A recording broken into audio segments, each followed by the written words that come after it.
Трошоците за живот во земјава во услови на пандемија и понатамо вртоглаво растат. На едно 4-члено семејство во Македонија му е се потешко да ги подмори основните трошоци за живот, кои што се далеку поголеми од просечната плата во земјава. Стандардот на македонскиот граѓанин е далеку достоинствен и тој бележи стагнација, но и пат според сите економски параметри воочени во повеќе анализи на оваа тема. Тон е стандардот на македонскиот граѓанин споредбено со земјите од регионот и Европа, а работниците според нивните реакции дефинитивно не се задоволни од платата која примаат, за која, како што велат, не е достојна за нивната професија. Па да, јасно е, бројките тоа кажува дека платите во Република Македонија се изразито ниски. Споредбено со други држави соседни, да не зборуваме и за западноевропски држави, кај што стандардот е каде поголем, или за компарација соседна Бугарија, која што само пред неколку години платите на вработените во образованието беа пониски од платите во Македонија, се мисли на секторот образование. Сега, за нивна среќа, за наша жал, кај нив се двојно повисоки платите во секторот образование. Така да еве за компарација, еден наставник почетник во Бугарија веќе има плата од 1000 евра. Цените се зголемени, особено за оние производи кои се дел од потрошувачката кошничка на граѓаните, што негативно се одразува врз нивните семени буџети, посочува Миле Бошков, првиот човек на бизнис заедницата во земјава. Генерално стандардот и економијата во Македонија е на ниско ниво, тоа не е ништо ново, особено дека вложувањето во одредени сектори и потекнувањето на потрошувачката економија е без некаков си концепт, односно непознавање дека економијата е движат инвестиции и потрошувачка економија. Не можеме да трошиме пари и не може да трошиме средства и услуги доколку немаме добри плати, доколку немаме добра бизнис околина, така ќе го наречам тоа, а повеќе фактори се во прашање. Од една страна е бизнис климата, од друга страна она што е овозможено на бизнисот и направено со години како грешка во интерес на овој конечен резултат, низок стандард и ниски плати. Потрошувачката кошничка само во последната година е зголемана за 800 денари, според Сојузот на синдикати на Македонија.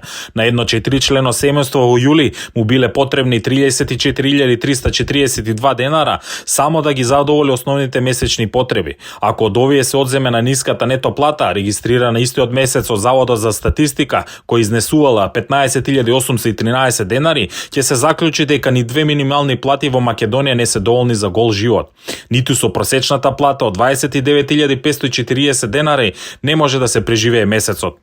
Синдикалецот Неделков укажува дека покрај ниските плати исклучителна тешка и положбата на работниците. Тоа само по себе покажува дека платите се исклучително ниски, не само во образованието, него во сите сектори од јавниот сектор, сите дејности од јавниот сектор, а ни малку не отстапуваат од ниските плати во приватниот сектор, каде што за жал нашите информации кажуваат дека најчесто вработените или работниците се пријавени на минималец на 15.200. На тие пари се плаќаат даноците. Буџетот на тој начин е недоволно се полни, односно на некој начин свесно се кратат средствата кои што влегуваат во буџет. Се на се положбата на работниците во државата е во однос на финансиската ситуација многу тешка. Синдикалците, но и бизнис заедницата во земјава се согласни дека владата не може да врши порамнување на минималецот во сите сектори на стопанството. И тука ќе набројам неколку фактори. Во тоа време големата среќа ирлија минимална плата дојде до големо изневерување на почитувањето на колективните договори, односно сите работодавачи, поголемиот дел од работодавачите, кои пријавуваа плата на 30, 40, 50 илјади денари, во 2008 година ја спуштија на 8.000 денари. И тоа го имаме разговарано со повеќе професори од економскиот факултет, со владата и така натаму. Сега ние предлагаме колективно преговарање и договарање за секоја плата во секторот. Односно, во IT индустријата не може основата за минимална плата да биде 15.900, туку треба да биде поголема. И на тоа ниво треба и да се преговара. во финансискиот сектор, во здравствениот сектор, бидејќи има и, сега збориме за приватниот сектор, па има и приватни здравствени установи кои имаат исто така, може да почнат со минималецот, па другите средства врз основа на било кој начин може да ги исплаќаат кај работниците. Меѓутоа, станува збор дека или станува на некој начин состојба, мислење дека работодавачите изневеруваат состојбата и ова ја користат оваа шанса. Меѓутоа треба да се прашаме дали трошењето на јавните средства, управувањето со јавните финансии, непродуктивното задолжување и замислените нереализирани капитални инвестиции колку пари враќаат и колку го креваат задоволството и колку ја потикнуваат одговорноста и во приватниот сектор. А што се однесува до услугите од јавната администрација, се уште не сваќаат или се уште не знаат или не им е објаснето зошто се вработени луѓето во јавната администрација. На француски ги потсетам и вашата емисија дека министер значи слуга во буквален превод, така да министрите треба да се во функција и во услуга на граѓаните и на народот, а не сите ние да слушаме они што ќе кажат и ние тоа да го правиме. Говорам во име на делот бизнис заедницата, се надам дека така ќе кажат и синдикатите, и невладиниот сектор и така натаму поголемата група на општеството. Така да за минималната плата, за минималните примања или слабите примања, за потрошувачката кошничка, може да се отвори широка дебата, меѓутоа сметаме дека после таа дебата и после таа експертиза треба и да се случува нешто конкретно, а не да си заминеме сите од тие дебати или од тие конференции или од тие може да кажам декларативно читање и разговарање на разговори повторно секој по својата агенда. Што синдикатот работи и што е преземено околу социјалниот статус на вработените, председателот на СОНК Неделков објаснува дека протестите за сега се единствениот начин за слух на владата. Па ние ги користиме сите легални и легитимни синдикални средства за барање, упатување на барања до надлежните за подигнување на социјалниот статус на вработените. Да не заборавиме дека во последните неколку години имаме околу 7 протести ширум Македонија, кои што беа со физичко присуство и еден протест имаме со автомобили до владата, каде што без исклучок барањата беа социјални, каде што баравме да се усогласи минималната плата на национално ниво со постоечките колективни договори. Се работи за еден феномен, македонски феномен, каде што минималната плата на национално ниво 2 пати годишно се зголемува, на сметка на тоа останатите плати, освен минималната, остануваат на исто ниво.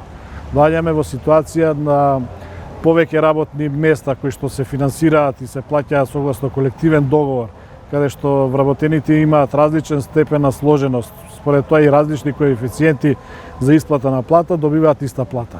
Само за пример, во дејноста детска заштита имаме 7 различни работни места со различни коефициенти, сега земаат иста плата. Тоа е недозволиво апсолутно и ние бараме што поскоро оваа неправда да се исправи, бидејќи оваа така наречена урамниловка не води кон никаде, ќе се доведеме во ситуација да носители на дејност, тоа се јавните службеници, референти во јавните предпријатија, добиваат иста плата со најниската плата, тоа е минималец од 15.200.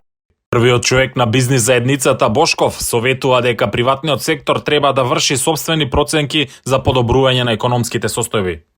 Не треба толку многу да аплаудираме што ќе каже владата и да бидеме задоволни со помошта, дали било во ковид, дали било во некои други основи кои потоа ние бараат назад. Генерално говорам некај сите. И дека треба навистина, кога велиме дека сме гласот на бизнисот, дека тоа треба да го правиме на сериозен начин, со конкретни мерки и со конкретно изразување на задоволство и незадоволство кон политиките на владата.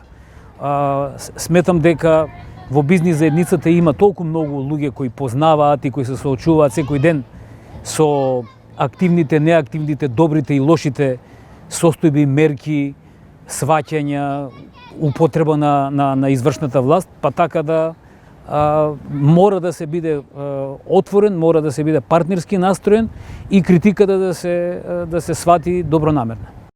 Едно е јасно, пандемијата ги сруши економиите и предизвика раст на трошоците за живот, но и сериозно влијае врз стандардот на граѓанинот. Работникот со минимални примања во земјава едва може да го истера месецот.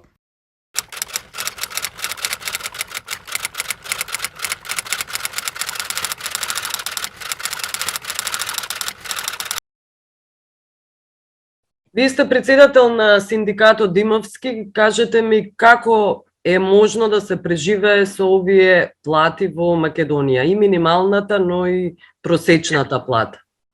Како што знаеме сите, Сојузот на синдикати на Македонија за време на COVID-19 излезе со своји барања, како би ги олесниле, како што кажуваат овие животни трошкови или намалување на овој животен стандард. И по нас основно и единствено решение е минималната плата да следи просечната плата. Ќе ви кажам и зошто, од кој аспект, бидејќи знаеме просечната плата расте согласно потребите на трудот и животните трошкови, а минималната плата согласно законот за минимална плата секој март се согласува. Ние сметаме дека тоа не е исправно и сметаме дека минималната плата треба да го следи трендот на пораст на просечната плата и таа да изнесува минимум 60% од просечната плата. Еве ќе ви кажам зашто. Само на тој начин може и другите плати скалесто да растат, тоа да ги согласуваме согласно колективните договори. Со кога разговаравте, извинете, со кога разговаравте на оваа тема? На оваа тема се водеше расправа и полемика на економскиот социјален совет, каде што учествуваат трите партнери, работодавачите, владата и ние како представници на работниците, синдикатот. Дали ви ги слушнаа вашите барања? Да, се работи на анализа. Сметам дека организацијата на работодавачи више го разгледува ова законско решение и за нив, како што кажа на тој економски социјален совет, треба да видат какви економски импликации ќе изврши врз фирмите кои ги представуваат и предпријатијата кои ги представуваат они. Владата се зазема исто така да го разгледа ова решение, да види што конкретно се придобивките и кои се загубите, како што велат од организацијата на работодавачи, основно на фирмите и предпријатијата. Што смета владата? Дали е можно да се живее со минималната плата? Таа е колку изнесува минималната плата? Минималната плата во моментот изнесува 15.200 денара и на сите не е јасно, не само на владата и на нас синдикатите и работодавачите, дека две минимални плати не ја покриваат потрошувачката синдикална пошничка, која во моментот изнесува 34.340 денара, значи две плати минимални плати прават 30.400 денара. Јас пак ќе кажам, нашето решение... Зошто владата ништо не презема да се зголемат и минималната и просечната плата? Колку изнесува просечната плата? Во моментот изнесува 28.540 денара. Да. Зошто владата не ги слуша вашите барања, односно барањата на работниците се зголемат минималната и средната просечната плата?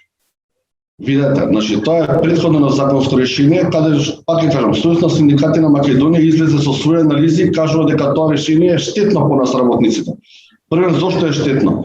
Ние дозволивме 30.000 работници кои зема минимална плата да стана 110.000 работника. Зошто? Бидејќи не се применуваат гранските колективни договори.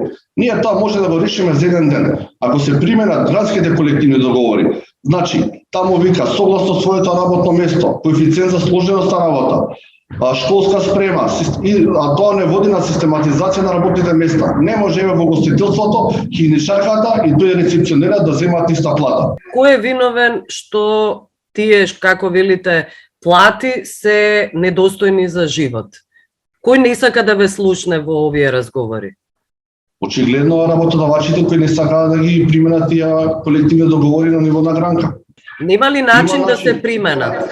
Има начин. Ние сега сме во одлична соработка со Државниот инспекторат на трудот и сега намо каде што не се применуваат тие колективни договори на ниво на гранка, ние ги пријавуваме тие работодавачи, доаѓаме до одреден конфликт, но пак ќе кажам, законот за работни односи и колективниот договор се на наша страна и ние се го бараме она што не е пропишано со закон и со колективен договор. И не гледам пречка зашто тоа да не се применува и само на тој начин може да излеземе од оваа ситуација каде што животниот стандард на нашите работниците еднородно не се намалува. Добро ви благодарам, господин Димовски. Благодарам и на вас. Министарке Шахпаска, работниците не се задоволни ниту од платите, ниту пак од животниот стандард. Што прави Министерството за труд? Министерството за труд и социјална политика, како надлежно за прашањата за креирање на политики во делот на трудот и секако во социјалната сфера, во изминатите 4 години направи бројни реформи и промени за да го олесни животот на работниците. Почнувајќи од зголемувањето на минималната плата. Колку изнесува минималната плата? Минималната плата е 15.194 денари. Тоа беше последното согласување кое што ги имавме во март и минималната плата за 60% повисока од она што беше во 2017 година. Дали е животниот стандард со двете? Секако дека треба да биде подобро, меѓутоа, ако направиме споредба дека со 9.000 секако не се живеело подобро, како што беа состојбите 2017. Значи, 60% има пораст на минималната плата. И пораката што ја испраќаме во кај граѓаните, иако не е големо, ние тоа согласување согласно закон го испорачавме во услови на пандемија. Платата беше зголемена за тие 200 денари, меѓутоа согласно законските решенија, усогласување со пораст на просечната плата, на трошоци на живот 1/3 и 1/3 од раст на бруто домашниот производ. И навистина третото беше позитивно. Се извинувам. Колку изнесува просечната плата? 28.540 денари. Во 2017 година таа изнесуваше 22.500 денари. Значи тука имаме зголемување за цели 6.000 денари. И ова е тренд кој што ќе продолжи. Да. Сметате ли дека со таа минимална плата од 15.000, но ете и со просечната плата може да се живее достоинствено?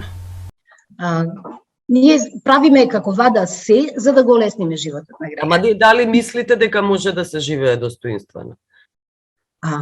Знаете како? Дали може па да се живее достоинствено со 9.000?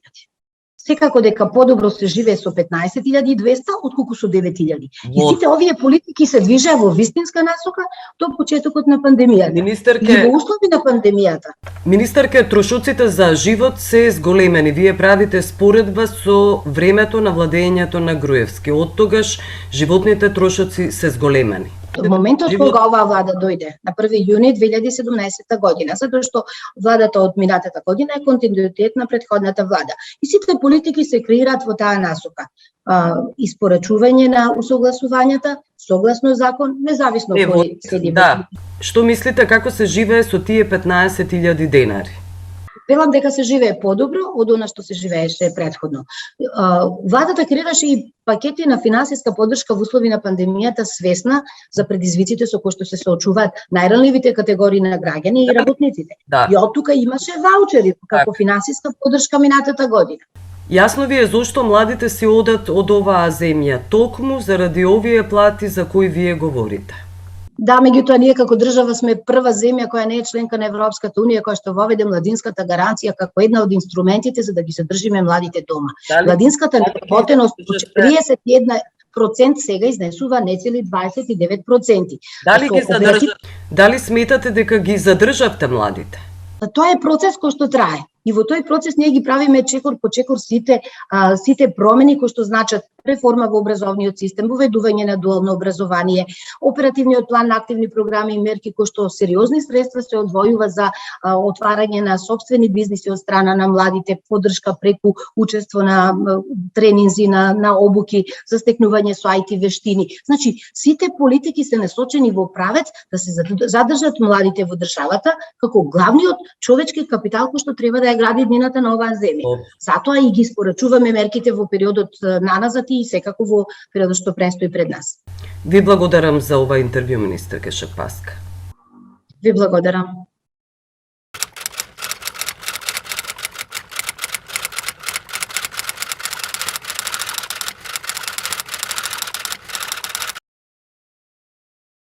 Трајковски, како се движат во Холандија платите? Дали се еднакви на животниот стандард, односно дали се во согласност со животниот стандард? Погоре или подолу, во Холандија многу зависи од тоа каде живее човек. Во Амстердам е најскапо да се живее, секако во другите во помалите градови поевтино. Например, со минималната плата полесно ќе се обстане во помалите места отколку во големите, како што е Амстердам. Минималната плата во Холандија е некаде околу 1700 евра месечно.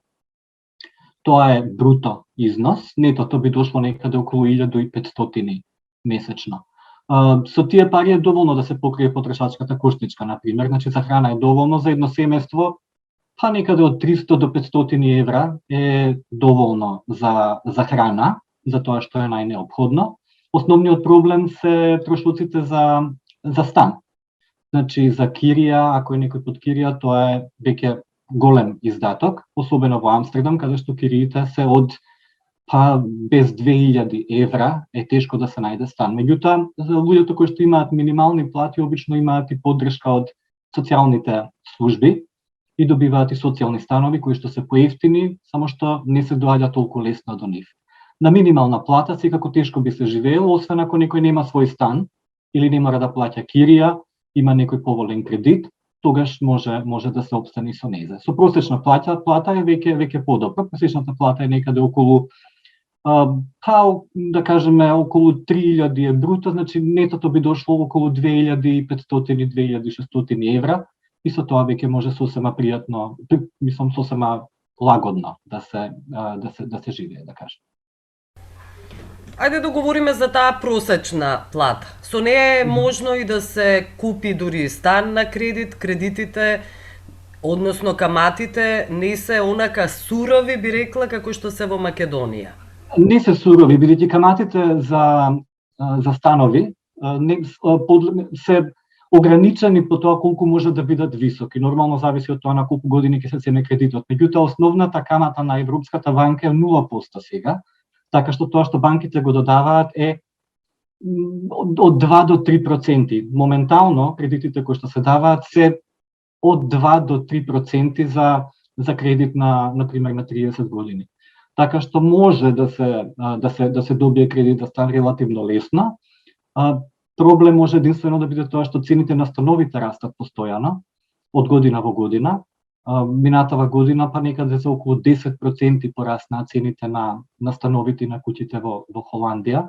Така што ако се најде нешто прикладно, обично е принципот дека банката би ви одобрила кредит некаде 5 пати од вашиот годишен бруто приход. Така да, например, ако имаме двајца со просечна плата од 35-36 000 евра, тоа се веќе 70 000 евра, што значи дека можете да добиете кредит некаде околу 350 000 евра. А тоа е веќе доволно да се купи некој стан. Во Амстердам може тоа и да биде, ако сте некаде во периферија, е доволно, меѓутоа во центарот на градот веројатно би било потешко, бидејќи таму цените на становите обично се веќе и на 350-400 000 евра и нагоре. Ви благодарам, Трајковски. Благодарам, Милјана, и на вас.